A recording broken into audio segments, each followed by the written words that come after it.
No todos los actores de la época de oro murieron rodeados de aplausos, homenajes y respeto.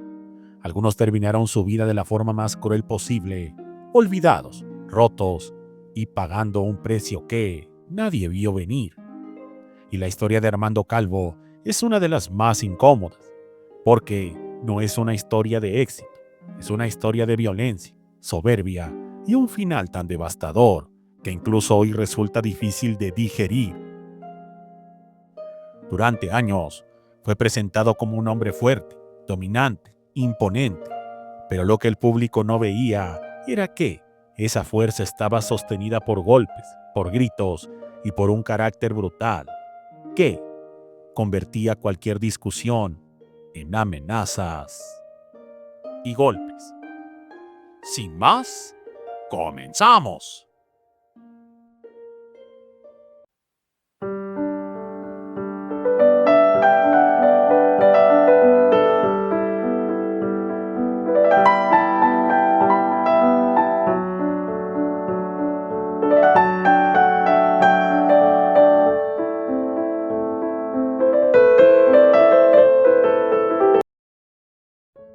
Armando Calvo no solo interpretaba hombres duros en pantalla, los era en la vida real, y quienes vivieron con él lo sabían muy bien, porque su temperamento violento no distinguía entre trabajo, hogar o amistad. Todo a su alrededor terminaba marcado por miedo. Pero antes de entrar en su caída, hay que decir algo importante, porque esta historia no empieza con la enfermedad ni con la amputación. Empieza con una vida entera creyendo que nunca habría consecuencias. Armando Calvo nació en España y llegó a México con la ambición de conquistar el cine, y lo logró. Trabajó con los grandes, apareció en decenas de películas y se ganó un lugar sólido como primer actor. Pero junto con la fama creció algo más oscuro, una necesidad constante de dominar, de imponer, de humillar, y durante décadas nadie se atrevió a frenarlo, porque en esa época el abuso se normalizaba y el silencio era la moneda de cambio para seguir trabajando. Golpeó, gritó, intimidó y dejó cicatrices que nunca salieron en las revistas. Y mientras su nombre aparecía en los criterios, su reputación fuera de cámara se convertía en un secreto a voces que todos conocían, pero nadie denunciaba. El problema es que el cuerpo no olvida y el tiempo no perdona. Y cuando Armando Calvo comenzó a sentir las primeras señales de que algo no estaba bien, ya era demasiado tarde. Al principio fue algo leve, un hormigueo extraño en las piernas, una sensación de pesadez que parecía que no pasaba nada. Pero al caminar, había dolores que se intensificaban por las noches y que lo hacían levantarse furioso caminando de un lado a otro, negándose a aceptar que su cuerpo estaba fallando. Con el paso de los meses, las piernas comenzaron a responder cada vez menos. La piel se volvió pálida, luego oscura, fría al tacto, y aparecieron heridas pequeñas que no cerraban, llagas que supuraban y un olor desagradable que ni él mismo podía ignorar. Pero aún así, siguió negándose a ir al médico, porque para alguien como Armando Calvo, admitir enfermedad era admitir debilidad.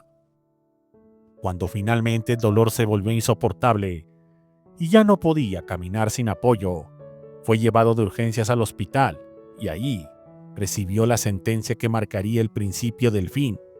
Los médicos fueron claros, no había margen de negociación. La infección había avanzado tanto que la única forma de salvarle la vida era amputarle ambas piernas.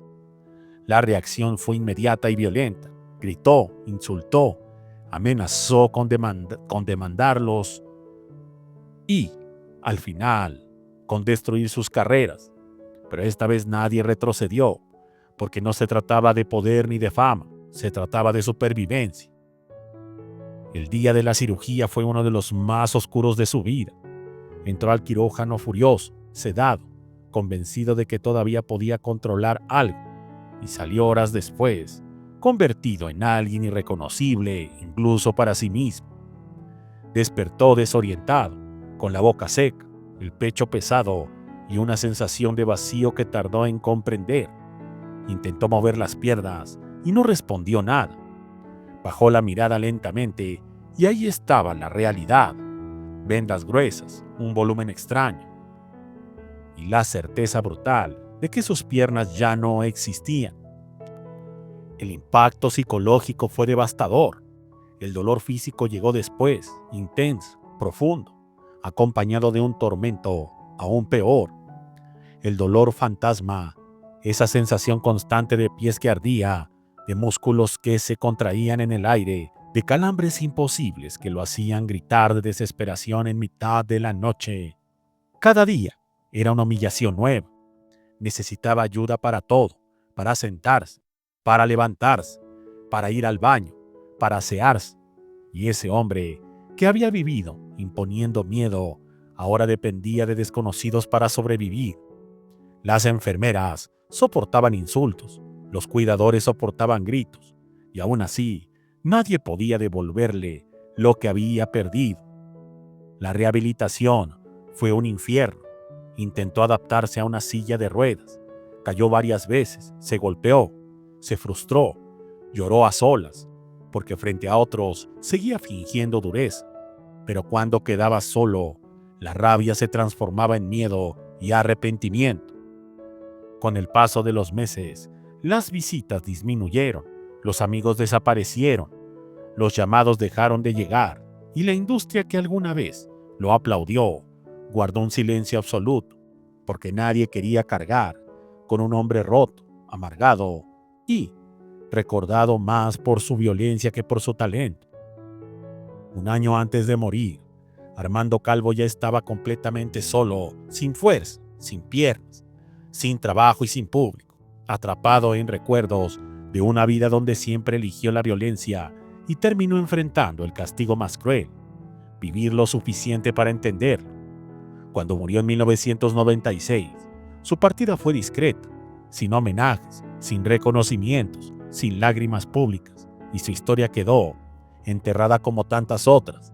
Pero su final es una advertencia incómoda porque a veces el castigo no llega en forma de escándalo ni de cárcel, a veces llega lentamente, te quita el cuerpo, te quita la autonomía, te quita la dignidad y te obliga a pasar tus últimos días recordando todo lo que hiciste cuando creías que jamás habría consecuencias. Muchas gracias y hasta la próxima.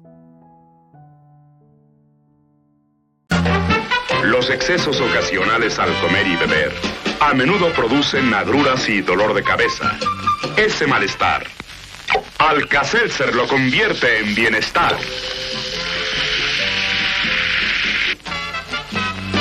Sufre porque